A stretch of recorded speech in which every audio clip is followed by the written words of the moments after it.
మామూలుగా అయితే పోటీ పెట్టకూడదు. మనకు 600 చిల్లర ఓట్లు ఉన్నప్పుడు, వాళ్ళకు 200 చిల్లర ఓట్లు ఉన్నప్పుడు అసలు పోటీ పెట్టాలని ఆలోచన చేయడమే దుర్మార్గం. ఆలోచన చేయడమే ధర్మం కాదు, ఆలోచన చేయడమే ఒక అన్యాయం. ఎందుకనంటే నీకు సంఖ్యాబలం లేనప్పుడు నువ్వు ఎందుకు పోటీ పెడతా ఉండవు? అంటే మేము కొనేదానికోసమే కదా, ప్రలోభాలు పెట్టేదానికోసమే కదా, మళ్ళీ తప్పు కదా. అలా చేయడమే ధర్మం కాదు. కానీ అలాంటి మనిషి అలా చేయడం తన నైజం. ఆ మనిషి తన అదే మాదిరిగానే చేసినా కూడా వైఎస్ఆర్ కాంగ్రెస్ పార్టీ కార్యకర్తలందరూ కూడా, నాయకులందరూ కూడా ఒక తాటి మీద గట్టిగా విలువలకు, విశ్వసనీయతకు గట్టిగా నిలబడ్డారు కాబట్టి ఆయన తల వంచక తప్పలేదు. మేనిఫెస్టోలో ఏదైతే మనం చెప్పామో ఎక్కడా కూడా మాట తప్పల.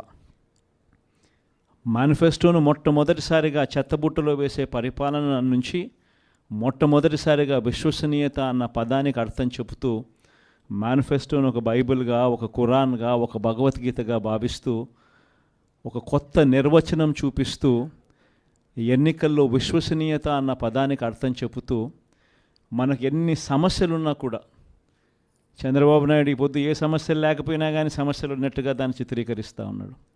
కానీ నిజం చెప్పాలనంటే మన ప్రభుత్వం అధికారంలోకి వచ్చినప్పుడు ఒకవైపున చంద్రబాబు చేసిన అప్పులు ఉన్నాయి, ఆ అప్పుల మీద వడ్డీలు ఉన్నాయి, ఆ వడ్డీలకు తోడు కోవిడ్ అనే మహమ్మారి కూడా మనం పరిపాలన చేసేటప్పుడు కూడా మనకు తాండవిస్తూ ఉన్న పరిస్థితులు.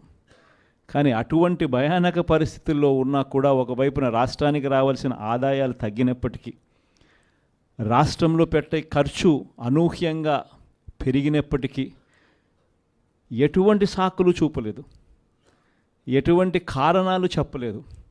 ఈ వైట్ పేపర్లని ఇంకొకటని గత ప్రభుత్వం మీద నిందలు మోపి, కోవిడ్ మీద నిందలు మోపి ప్రజలకు చేయాల్సింది చేయకుండా పోయే కారణాలు ఏ పొద్దు చూపించలేదు. ఎన్ని కష్టాలున్నా కూడా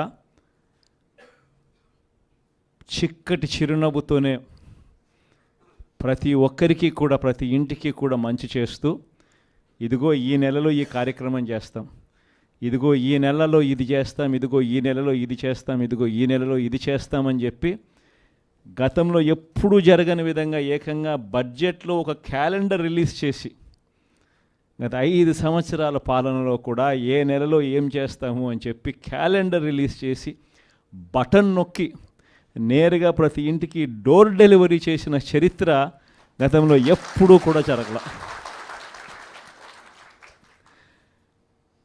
దేవుడి దయతో ఇవన్నీ కూడా చేయగలిగాం. ఈరోజు ప్రతి ఇంట్లోనూ కూడా జగనే ఉండి ఉంటే, వైఎస్ఆర్ కాంగ్రెస్ పార్టీనే ఉండి ఉంటే ఈ పాటికే పిల్లలందరూ బడులకు పోతూ ఉన్నారు. ప్రతి తల్లికి ఈ పాటికి అమ్మఒడి పడి ఉండేది. ఈ పాటికే జగనే ఉండి ఉంటే, వైఎస్ఆర్ కాంగ్రెస్ పార్టీనే ఉండి ఉండింటే ఈ పాటికే ప్రతి రైతన్న వ్యవసాయంలో ముమ్మరంగా నిమగ్నమై ఉన్నాడు. వ్యవసాయం నిమ్మరంగా పంటలు వేస్తూ ఉన్నారు. జగనే ఉండి ఉంటే ఈ పాటికే రైతు భరోసా సొమ్ము కూడా రైతులందరికీ కూడా వచ్చి ఉండేది. జగనే ఉండి ఉంటే, వైఎస్ఆర్ కాంగ్రెస్ పార్టీ ప్రభుత్వం ఉండింటే ఈ పాటికే రైతులకు 2023-24 సంబంధించిన ఖరీఫ్కి సంబంధించిన ఇన్సూరెన్స్ సొమ్ము కూడా కనీసం ఇంతవరకు ఈ ప్రభుత్వం ఇచ్చిన దాఖలాలు లేవు. ఆ డబ్బులు కూడా పడి ఉండేటివి ఈ పాటికి రైతులకు. జగనే ఉండి ఉంటే, వైఎస్ఆర్ కాంగ్రెస్ పార్టీనే ఉండింటే ఈ పాటికే పిల్లలకు విద్యా దీవెన కింద ప్రతి 3 నెలలకు ఒకసారి ఫీజు రీయింబర్స్మెంట్ కింద వాళ్లకు పడే ఫీజులు ఆ తల్లుల ఖాతాల్లోకి ఈ పాటికే నేరుగా పడి ఉండేటివి. అదే తల్లుల ఖాతాల్లో పడాల్సిన ఫీజు రీయింబర్స్మెంట్, విద్యా దీవెన మామూలుగా ప్రతి 3 నెలలకు ఒకసారి, ప్రతి త్రైమాసికానికి అయిపోయిన వెంటనే ఇచ్చే పరిస్థితుల నుంచి ఇప్పటికే 2 త్రైమాసికాలు దాటిపోయాయి. ఇంతవరకు విద్యా దీవెన డబ్బులు ఇంతవరకు ఇవ్వడంలా. వసతి దీవెన డబ్బులు ప్రతి ఏప్రిల్లో మామూలుగా ప్రతి తల్లికి కూడా వసతి దీవెన కింద ఒక ఇన్స్టాల్మెంట్ పడేది. ప్రతి పొదుపు సంఘంలో ఉన్న అక్క చెల్లెమ్మకు 0 వడ్డీ కింద ప్రతి ఏప్రిల్లోనే మామూలుగా అయితే 0 వడ్డీ డబ్బులు పడుండేటివి, అవి కూడా పడకుండా పోయాయి. మత్స్యకార భరోసా పడలేదు, నేతన్న నేస్తం పడలేదు, వాహన మిత్ర కింద కూడా పడాల్సిన సొమ్ము కూడా మామూలుగా జగనే ఉంటే ఇవన్నీ కూడా సాఫీగా జరుగుండేటివి. ఈరోజు ఏం జరుగుతూ ఉంది? ఒక్కటి కూడా పడకపోగా జరుగుతూ ఉన్న దారుణాలు ఏమిటి అని అంటే, చదువుల రంగమే తీసుకుంటే అప్పుడే టోఫుల్ అనే ఇంగ్లీష్ మీడియం, టోఫుల్ అనే సబ్జెక్టు, టోఫుల్ అనే పీరియడ్ పిల్లలకు గొప్పగా ఇంగ్లీష్ నేర్పించే సబ్జెక్ట్, గొప్పగా వాళ్ళు ఇంగ్లీష్లో మాట్లాడే పరిస్థితి ఉండే టోఫుల్ అనే పీరియడ్ను ఎత్తేసినారు. ఇంగ్లీష్ మీడియం చదువులు ఇక గవర్నమెంట్ బడుల్లో మామూలుగా బాగా జరుగుతాయి అన్న ఆశ పక్కకి నెట్టేశారు. గోరుముద్ద ద్వారా రోజుకొక మెనూతో చిన్న పిల్లలకు పెట్టే భోజనం ప్రశ్నార్థకం అయ్యింది. డిసెంబర్లో పిల్లలకు అందరికీ కూడా 8వ తరగతి పిల్లలకు ట్యాబులు ఇస్తారా అన్నది ఇంతవరకు ఆర్డర్లే ఇవ్వలేదు, అది కూడా ఒక క్వశ్చన్ మార్కే. ఇవన్నీ కూడా అప్పుడే విద్యారంగంలో మొదలైపోయి అన్నీ కూడా ప్రశ్నార్థకం. హెల్త్కి సంబంధించి, ఆరోగ్య రంగానికి సంబంధించి చూస్తే ఆరోగ్యశ్రీ బకాయిలు 1800 కోట్లు దాటాయి. ఇంతవరకు రూపాయి ఇచ్చిన దాఖలాలు లేవు. హాస్పిటల్స్ పరిస్థితి ఎలా ఉంది అని అంటే, ఇంతకుముందు డాక్టర్లు లేని కొరత, 0 వేకెన్సీ పాలసీ అనేది తీసుకొచ్చి డాక్టర్లు లేని కొరత ఏ గవర్నమెంట్ హాస్పిటల్లోనూ ఉండకూడదు అన్న పరిస్థితి నుంచి ఈరోజు డాక్టర్లు ఎక్కడ ఉన్నారు అన్న పరిస్థితిలోకి ఈరోజు గవర్నమెంట్ హాస్పిటల్ వెళ్ళిపోయాయి. ఆరోగ్య ఆసరా కనిపించడం లేదు, 104, 108 బిల్లులు లేవు, హాస్పిటల్లో డాక్టర్లు లేరు, మందులు లేవు, పరిశుభ్రత హాస్పిటల్లో అంతకన్నా కూడా లేని పరిస్థితి, ఎవడు పట్టించుకునే పరిస్థితుల్లో లేరు. వ్యవసాయం చూస్తామనంటే మళ్ళీ రైతులు ఈరోజు క్యూలలో నిలబడతా ఉన్నారు విత్తనాల కోసం. వ్యవసాయ పరిస్థితి చూస్తే ఫ్రీ ఇన్సూరెన్స్ పోయింది, ఈ క్రాప్ పోయింది, ఉచిత పంటల బీమా కూడా పక్కన పెట్టేశారు. అన్ని రంగాల్లోనూ ఇదే పరిస్థితి. తెలుగుదేశం పార్టీ నాయకుల చుట్టూ జన్మభూమి కమిటీలు అంటూ మళ్ళీ తెలుగుదేశం పార్టీ నాయకుల చుట్టూ, ఆ నాయకులు ఎక్కడున్నారో మళ్ళీ ప్రజలు వాళ్ళ దగ్గరికి వెళ్ళాల్సిన దుస్థితిలో ఈరోజు మళ్ళీ పాలన సాగుతూ ఉంది. గవర్నెన్స్ అన్నది పూర్తిగా ఎక్కడికి పోయిందో తెలియడంలా. లా అండ్ ఆర్డర్ అయితే నేను చెప్పాల్సిన పనుల, రెడ్ బుక్ పాలన సాగుతూ ఉంది. గ్రామ స్థాయిలో కక్షలను ప్రోత్సహించకూడదు అన్నది పక్కన పెట్టేసి, గ్రామ స్థాయిలో ప్రోత్సహిస్తూ మీరు చేసుకోండి, వెనకాల పోలీసులను మేము చూసుకుంటాము అని చెప్పి రెడ్ బుక్ పాలనతో ఈరోజు లా అండ్ ఆర్డర్ను పనంగా పెట్టి ఈరోజు పాలన సాగిస్తూ ఉన్నారు. దిశ యాప్ ఏమైందో ఎవరికి తెలియడంలా.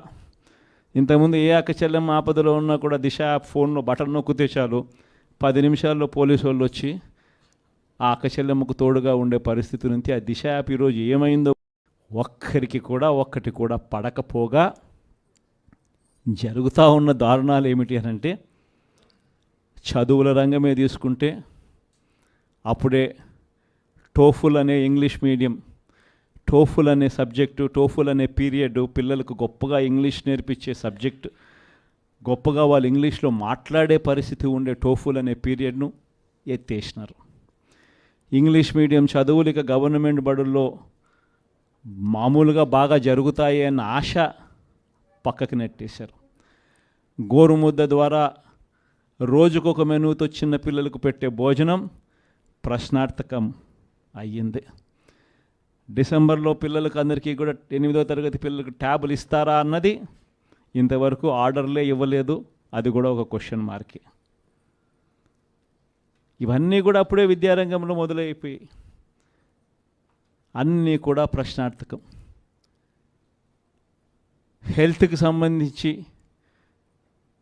ఆరోగ్య రంగానికి సంబంధించి చూస్తే ఆరోగ్యశ్రీ బకాయిలు 1800 కోట్లు దాటాయి. ఇంతవరకు రూపాయి ఇచ్చిన దాఖలాలు లేవు. హాస్పిటల్స్ పరిస్థితి ఎలా ఉంది అని అంటే, ఇంతకుముందు డాక్టర్లు లేని కొరత, 0 వేకెన్సీ పాలసీ అనేది తీసుకొచ్చి డాక్టర్లు లేని కొరత ఏ గవర్నమెంట్ హాస్పిటల్లోనూ ఉండకూడదు అన్న పరిస్థితి నుంచి ఈరోజు డాక్టర్లు ఎక్కడ ఉన్నారు అన్న పరిస్థితిలోకి ఈరోజు గవర్నమెంట్ హాస్పిటల్ వెళ్ళిపోయాయి. ఆరోగ్య ఆసరా కనిపించడం లేదు, 104, 108 బిల్లులు లేవు, హాస్పిటల్లో డాక్టర్లు లేరు, మందులు లేవు, పరిశుభ్రత హాస్పిటల్లో అంతకన్నా కూడా లేని పరిస్థితి, ఎవడు పట్టించుకునే పరిస్థితుల్లో లేరు. వ్యవసాయం చూస్తామనంటే మళ్ళీ రైతులు ఈరోజు క్యూలలో నిలబడతా ఉన్నారు విత్తనాల కోసం. వ్యవసాయ పరిస్థితి చూస్తూ ఫ్రీ ఇన్సూరెన్స్ పోయింది, ఈ క్రాప్ పోయింది, ఉచిత పంటల బీమా కూడా పక్కన పెట్టేశారు. అన్ని రంగాల్లోనూ ఇదే పరిస్థితి. తెలుగుదేశం పార్టీ నాయకుల చుట్టూ జన్మభూమి కమిటీలు అంటూ మళ్ళీ తెలుగుదేశం పార్టీ నాయకుల చుట్టూ ఆ నాయకులు ఎక్కడున్నారో మళ్ళీ ప్రజలు వాళ్ళ దగ్గరికి వెళ్ళాల్సిన దుస్థితిలో ఈరోజు మళ్ళీ పాలన సాగుతూ ఉంది. గవర్నెన్స్ అన్నది పూర్తిగా ఎక్కడికి పోయిందో తెలియడంలో, లా అండ్ ఆర్డర్ అయితే నేను చెప్పాల్సిన పనుల, రెడ్ బుక్ పాలన సాగుతూ ఉంది.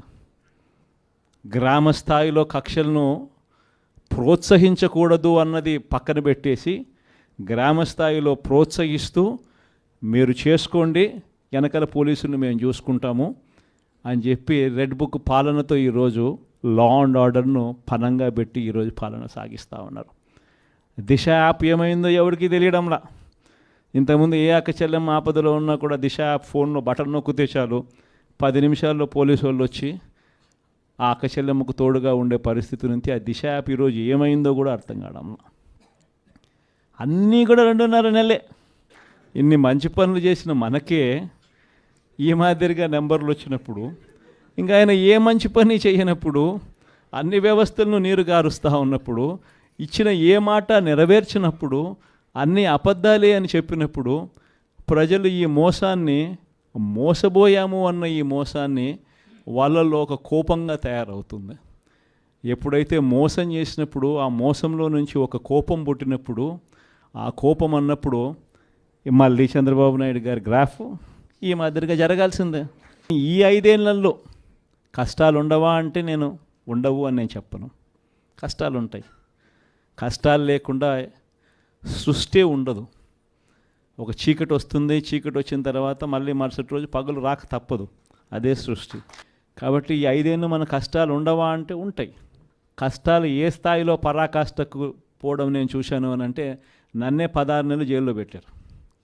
అంత తీవ్రమైన కష్టాలు కూడా చూశా. కాబట్టి నేను ఎందుకు చెప్తా ఉన్నానంటే ఈ విషయం కష్టాలు లేకుండా ఉండవు. కానీ కష్టాలు వచ్చినప్పుడు మనం ఎలా ప్రవర్తిస్తూ ఉన్నాము, మన వ్యక్తిత్వం ఎలా ఉంది, మన క్యారెక్టర్ ఏమిటి అన్నది మాత్రం మనకు శ్రీరామ రక్షగా నిలబడుతుంది అన్నది మాత్రం ప్రతి ఒక్కరు గుర్తుపెట్టుకుంది. మనం చేసిన మంచి ఎక్కడికి పోలేదు. వచ్చే 5 ఏళ్లలో ఏ తెలుగుదేశం పార్టీ కార్యకర్త కూడా ప్రజల్లోకి వెళ్ళి మేము పలాని మంచి చేశాము అని చెప్పుకునే పరిస్థితిలో ఏ తెలుగుదేశం పార్టీ కార్యకర్త ఉండడు. ఎందుకంటే వాళ్ళు చెప్పినటివన్నీ అబద్ధాలు, మోసాలే కాబట్టి ప్రజలు వాళ్ళ నిలదీసే కార్యక్రమమే జరుగుతుంది. అదే ప్రజలు మళ్ళీ మన వైఎస్ఆర్సీపీ కార్యకర్తలను వీళ్ళు మంచోళ్ళు, ఏ రోజు అబద్ధాలు చెప్పలా, ఏ రోజు మోసాలు చేయలా, చెప్పింది ఏదైనా కూడా చేసి చూపించారు, వీళ్ళు మంచోళ్ళు అని మళ్ళీ వైఎస్ఆర్ కాంగ్రెస్ పార్టీ కార్యకర్తలకు ప్రజలే దండలు వేసి మళ్ళీ మనం నా స్థానంలో కూర్చోబెట్టే పరిస్థితి కూడా ఖచ్చితంగా జరుగుతుంది. ఎన్నికలప్పుడు ఏం చెప్పినాడు? ఎన్నికలప్పుడు వాళ్ళ మనుషులందరినీ ఇళ్ళకి పంపించినాడు. వాళ్ళ ఎమ్మెల్యేలను, వాళ్ళ మనుషులను అందరినీ పంపించి ఇళ్ళకి పంపించినప్పుడు వాళ్ళ క్యాంపెయిన్ కూడా ఏమిటి? చిన్నపిల్లలు కనపడినారనుకో, నీకు 15,000, నీకు 15,000, నీకు 15,000, నీకు 15,000.